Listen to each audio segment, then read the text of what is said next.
thank you everyone for turning up. I know Thursday morning is always a difficult one in Cannes, but yeah, thank you so much. Today we're going to be discussing the world of audio and CTV, and with me I have some brilliant panellists who will introduce themselves. I'm Emily Roberts. I am a senior associate at PwC, where I'm in the media and marketing assurance team, so we do everything media and marketing for the industry, and then I am also a co-founder of the Women in Programmatic Network. And with me I've got Laurie, Rebecca and Goody, who are going to introduce themselves. Hi everybody, I'm Laurie Goode. I'm the Chief Marketing Officer at Index Exchange, and I lead learning and development as well. Hi everyone, I'm Rebecca Dalby and I'm Head of Marketing at Spreaker from iHeart. I obviously take care of the marketing piece, but I also look after content acquisition and monetization of podcasts as well. Yep. Hi everyone, I'm Goody Egbuji, the Global SVP of Sales at Adtonos, handling the US market and most of Europe as well at the moment. So yeah, super nice to meet everyone. Amazing. So CTV and audio are one of the fastest growing channels in our industry. PwC run the IB ad spend study, and they came out on top this year. Obviously, with massive growth becomes a couple of difficulties, including defining the channels. So I'm interested, Rebecca, how do you define something which is growing and changing all the time? I think it's really difficult, and I think that we definitely as an industry haven't mastered or kind of come to like industry standards with regards to terms or definitions for different things, and that's something we really need to do. And I think podcasting, in particular talking about audio and podcasting, has grown exponentially, especially during pandemic years, that it almost grew too fast in a way for us to keep up with it with regards to, you know, defining things, having standards with regards to describing certain different things. Like a good example of it is the term programmatic ads in podcasting is just thrown around there all the time, kind of refers to everything sometimes, and different people have different definitions of it, and we need to redefine it a little bit more and make sure that everyone's on the same page, because it's confusing for the publishers as well, you know. Yeah, 100%. And Laurie, CTV is an interesting one in terms of defining it. It seems simple, and then actually there's so many complexities to it. Yeah, how do you go about defining CTV? I think similarly, the definitions around CTV have really evolved, and you can say connected TV. At Index, we've started to leverage streaming TV as a newer one. I think we talked about OTT a few years back, and then even within these channels, there's SVOD and AVOD. I think we win. I think maybe CTV wins for the most number of acronyms. Oh yeah. Yay! I agree with that. Yeah, and so I think as new technologies emerge, as devices, the streaming sticks that come in, the TVs themselves that then broadcast, the terms around those need to evolve as well, and the way that you can buy and transact media through video, I think, also evolves over time as they introduce new types of formats and new types of insertions within the stream. Yeah, no, 100%. So with the IB ad spend, video is the most challenging to define because, it's so difficult. So we're definitely focusing on that over the next year. I mean, even if I could add on, even outside of CTV, the IAB just released guidance on how to define and differentiate in-stream from outstream. And what happens is if you don't have the appropriate definitions and signals and people aren't consistently defining them the same way, you have a lot of conflict in what buyers want to buy and what sellers intend to sell. And that chain through the entire supply chain, the media content owners, the sell side platform, the demand side platform, the agency, that needs to be streamlined.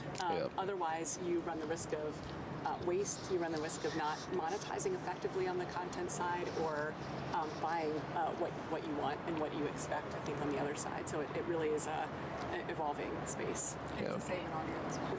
Yeah, and then measurement becomes difficult also, so that's part of it. Yeah, so that actually goes quite nicely on to my next question, which is essentially, there's a lot of challenges, right, with the enormous growth of these channels.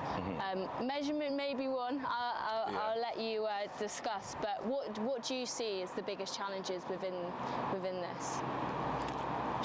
Yeah, I can go. I mean, there's in audio, it's very different because people don't really know how to define it. So it's audio. When you hear audio, you just think music streaming, but there's so many different parts. There's podcasting. There's TV and streaming. There's actually even mobile gaming that's becoming this thing where you can actually audio advertise. You can audio advertise in mobile gaming as well. So it's becoming this thing that's growing. It grew 58% year over year from 2021 to 2022, but everything else is still kind of catching up. So that's something that's a topic of, or that it's difficult for us to do at the moment. So. And are you seeing, so you've obviously worked in CTV and audio, are you seeing the same challenges or are you seeing different challenges for both? Similar challenges in terms of obviously ad fraud, measurement, brand safety. But in the audio space, I think brand safety is probably one of the biggest ones, and it's bigger than in the CTV space, because if you just say you're an advertiser and you want to put yourself on a nice podcast, you're kind of worried that the content might deter people from looking at your brand a certain way. So there's different challenges. I think it's easier in CTV, but they're similar. They're always going to be similar. It's always going to cross over. No, definitely. And you mentioned brand safety. I know we had a discussion on our prep meeting around brand safety on audio. Having worked for media owners, very prestigious media owners like The Guardian, it used to drive us insane, the fact that people would talk about brand safety. And I'm sure it's the same with audio. Is that a challenge that you're seeing? Yeah, definitely. I mean, it's the kind of the buzzword of the moment, and I don't think that in any negative way. I mean, brand safety is extremely important. Yeah. But it shouldn't just be used as something, as a word we throw around. It actually should provide safety to the brand, Yeah, it's becoming that. It's too much of a blanket term, brand safe content. Well, what is the content and who's the advertiser? What's brand safe to one advertiser is not going to be brand safe to every advertiser. So if we are going to talk about brand safety, I think we really need to get into the specifics of it rather than just saying this content's brand safety or this content's not. Yeah. I do think the developments that we're seeing in technology, like Adtonos have Twilight, their technology that they're building, it's a contextualization tool that they've built, and that just shows like there's so many other people in the industry as well that are trying to do these things. So we are moving in the right direction, but I think it's too much of a blanket term, Yeah. It's a cop-out. It's like an easy cop-out for everyone. Brand safety is brand safe. Massively limits inventory, so it ends up where a lot of podcasts that have really high quality, great content, just because they're slightly smaller, they're not in that 1 or 2% of podcasts that are downloaded. I'm specifically talking about podcasts. Yeah. The rest of them get left out, and there's a lot of missed opportunity then as well when the content could actually potentially be really good, brand safe, convertible content. Yeah, and I think there's a big difference between the kind of content where you're just uploading it. I used to work at YouTube and they'd upload something, I think it's like 500 minutes every second, I'm sure it's more than that, where you can't control it. And they've come out and said, we can't control it. Whereas with podcasts, you can control that. You know exactly what podcasts are coming out all the time. Laurie, what would you say is the biggest challenge you're facing? I think when you think about brand safety, you almost need to bifurcate, and video TV, you need to bifurcate linear TV buying and then the ways of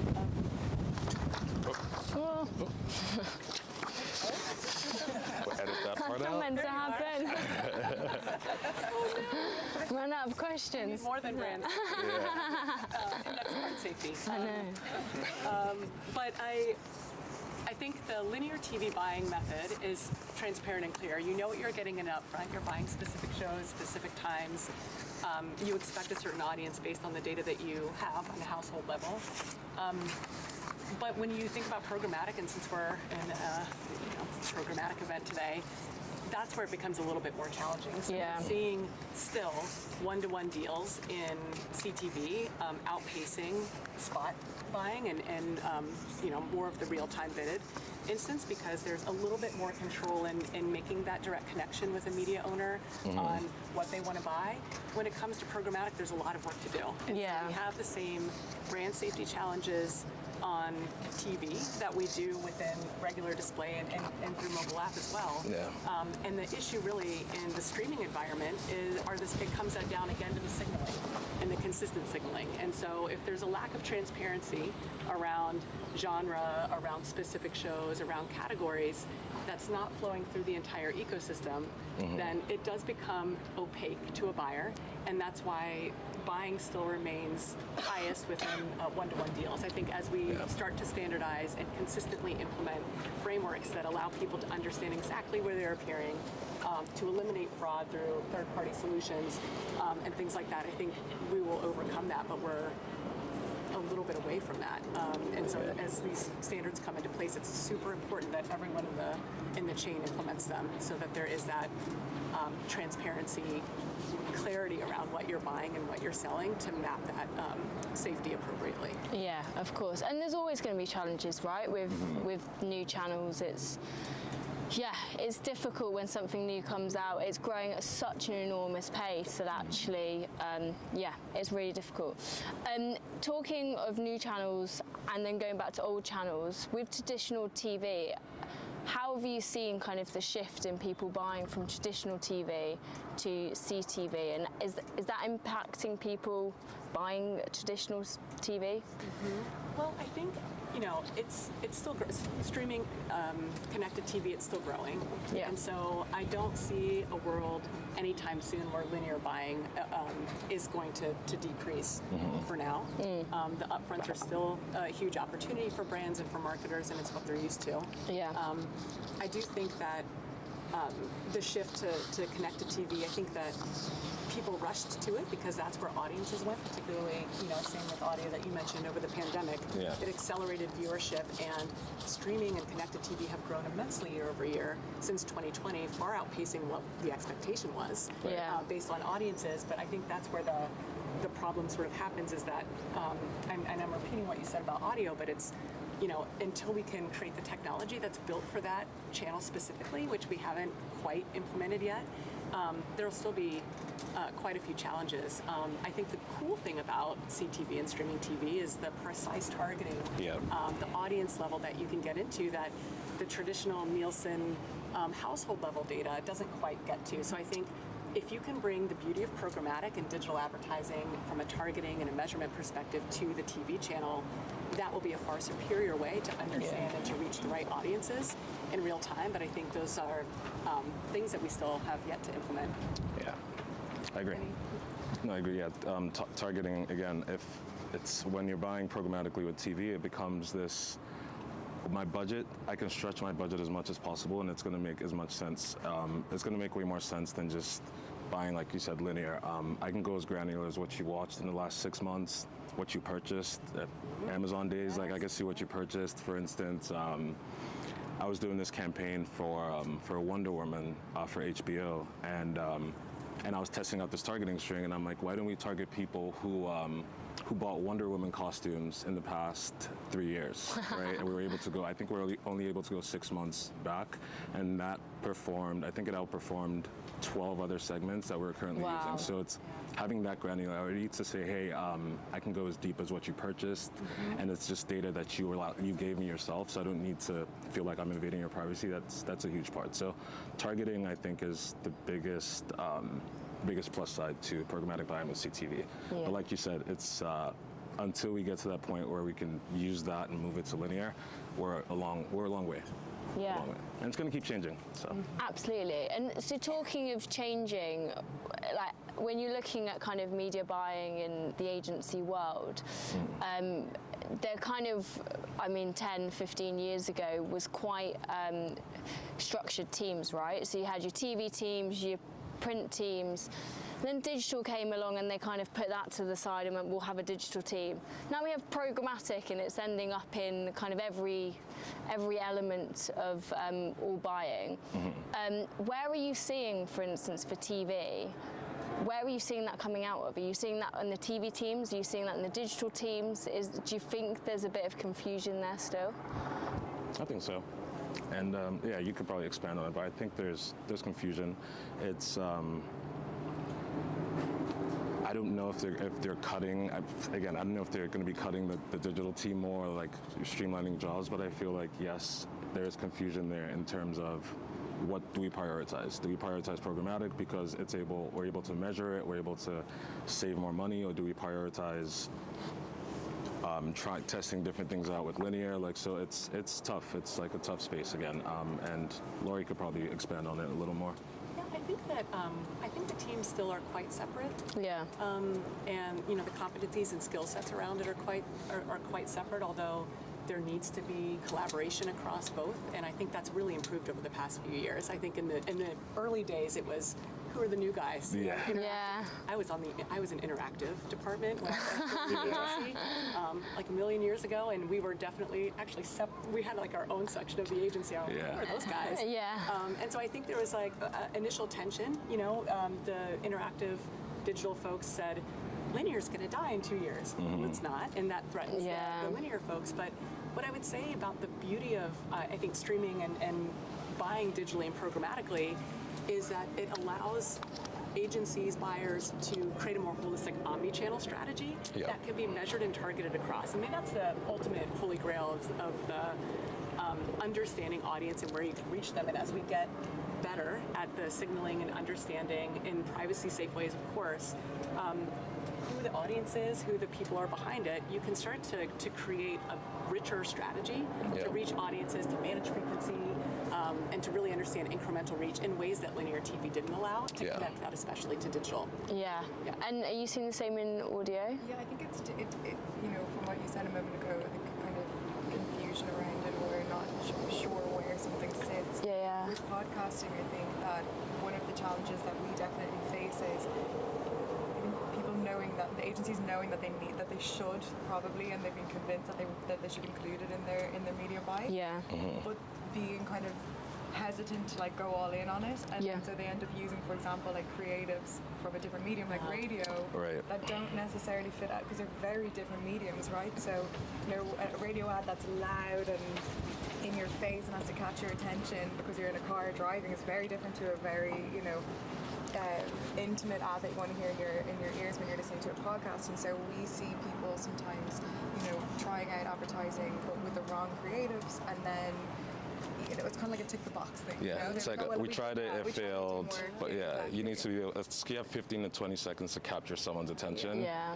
You can't use the same ad. You can't repurpose ads, basically. And creative teams are getting lazier. Not lazier, but they just feel like, you know what I mean? They just feel like, but they feel like, no headline. But they feel like, we can use the same content, right? And then they'll try it doesn't work out, or it doesn't do as well as they wanted it to, and they're like, well, we tried, so we're sticking. And that's not right. Well, we had exactly the same when I was at YouTube. Like when it was first coming, like 10 years ago, people would just put TV ads in like a 5-second skippable. Like it just doesn't work at all. So you have to completely reimagine how you do things. We had the most clean-cut example recently where we had a brand that bought through an agency basically that used a radio ad, and they said no more after that campaign. It didn't work, it's not for us.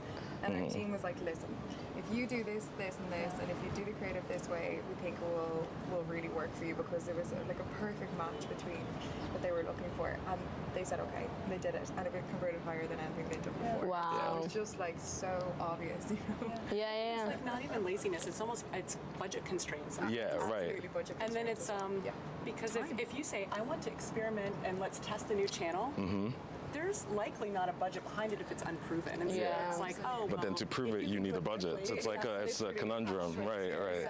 Yeah. And the ones who do are brave enough to say, you know what, we're gonna try it and give it our all. Then they see the results, and then it's like wildly. It's not even. It's chalk and cheese. So you have no choice but to try it. Yeah, no, definitely. Yeah. In terms of trying things, what kind of trends are you seeing at the moment within audio CTV? Is there anything you're particularly excited that is coming out at the moment? Shoppable ads. That's one. I mean, it's a buzzword, another buzzword. But shoppable ads are, I think it's brilliant. Especially also, it's working with audio as well, where we have this product at Adtonos. I know he's gonna love this, but we have this product where you can actually interact with an ad. We did something with Audi where it was an ad about the car, and then you could actually interact with your Alexa speaker, book a test drive directly, Amazing. have it sent to your calendar. So that's like brilliant. And if we see more people test that, and more people put more budgets towards that, I feel like that's the future. Yeah. Yeah. Going back to the IB ad spend. Yeah. We have to list every single channel and every single device we can possibly think of. And last year was the first year that somebody went, well, what about smart speaker advertising? And I hadn't even thought about that. that's a thing now. Yeah. So yeah, there's always things coming to try to market. out, Is there anything in particular in CTV you're excited about? So I'm really excited about, again, on the technical side, I'm working with IAB Tech Lab to define new specifications for streaming TV. So last year, they launched an updated spec for RTB 2.6. And what that allows is taking into account that we're now in streaming TV and not just applying display like rules and standardization to the streaming TV channel. And one feature in particular that we've just tested and built with Index, which I'm super excited about, is the concept of ad podding. So, you know, it's the ad break between the streaming TV segments, and historically it was manual to break those up into individual segments. Yeah, wow. And you had to send multiple requests for each segment, and from a viewer perspective, everyone will get this. You have the same ad appearing within an ad break, and it's very annoying. It's almost like that's the brand, the brand is punished almost in that instance. And so what ad podding is going to allow to do is send a single request for an ad pod that the media owner and the buyer can match on the fly. I want this to be 90 seconds, I want it to be 30, however it will monetize yield the best, and you can select the positioning within the stream, and that will change not only the viewer experience, but it will yield higher revenue, I think, for the media owner and get the buyers exactly what they want at the right price. And there's a secondary benefit that we don't talk about enough, which is around sustainability, and the fact that that reduces the number of requests that are sent out per break. You multiply that by the number of SSPs, DSPs, requests that come back in, and you know the carbon reduction is insane. We just did a study to measure that reduction in carbon footprint and emissions when you have that implemented, and it's a significant percentage because you're just really truncating all of that data, all the calls, all the requests that are wasted. Interesting. Yeah. And in terms of, so you mentioned a bad ad experience, I think we have to be really careful nowadays with not pissing off the user, right? Like at the end of the day, we all work in advertising, but we also are all consumers, and I'm sure there's been times, I know, where we might have got slightly annoyed with an ad. So with such fast-growing channels, how can we basically find that balance of having great quality ads, but also having great attention from users and not pissing them off? I can definitely chime in here. I could talk all day about this. Yeah, I mean, we call it ad quality in-house at Spreaker from iHeart. There's so many different terms for it, but it happens all the time. And it's, you know, it could be an ad that just doesn't match with the content whatsoever. So I have so many examples of it, you know, but like you can't have a Blue Chew ad, for example, on a piece of children's content, or not even kids content, but something that's like that doesn't match it morally whatsoever.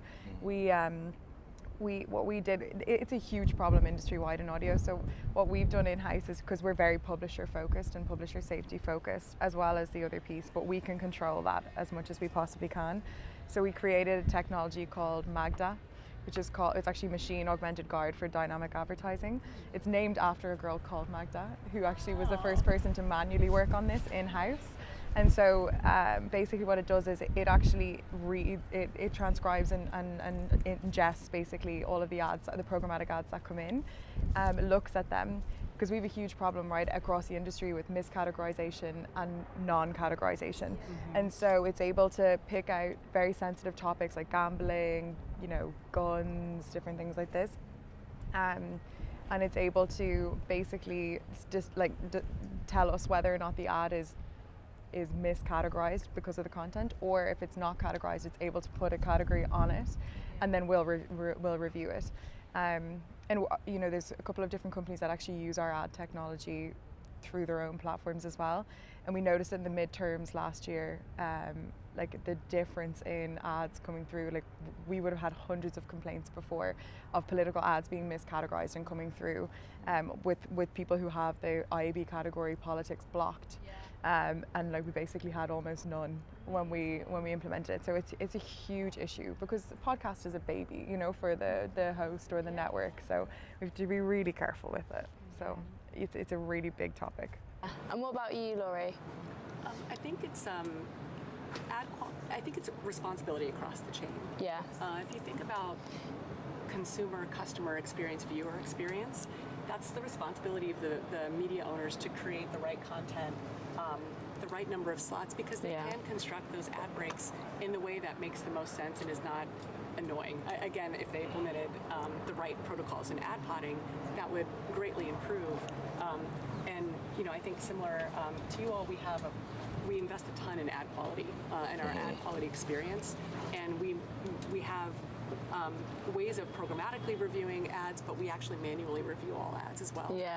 And you just have a higher bar in streaming TV and CTV. The expectation is much higher. They expect a linear experience, a viewer does, in a streaming environment, and I think that's what a consumer deserves. And you know, over time, if you're not careful about protecting that experience, there's a lot of other choice. It's saturated enough, and like there's so much content. You have to make sure your content stands out, makes sense, and is memorable, and you're not like the frequency isn't hitting people too much. So it's a lot. It's a responsibility of the advertiser, of the brand, but also the DSPs as well. So it's entertainment at the end of the day. It is. Don't want to be offended by it. And there's a lot. There's too many. Disney Plus. There's so many channels now. Like YouTube is. You can't make a mistake of not having high quality. So ads. true. So. Yeah, amazing. Those were all the questions. Thank you so much to our panelists, and thank you guys, the audience. So yeah, thank you.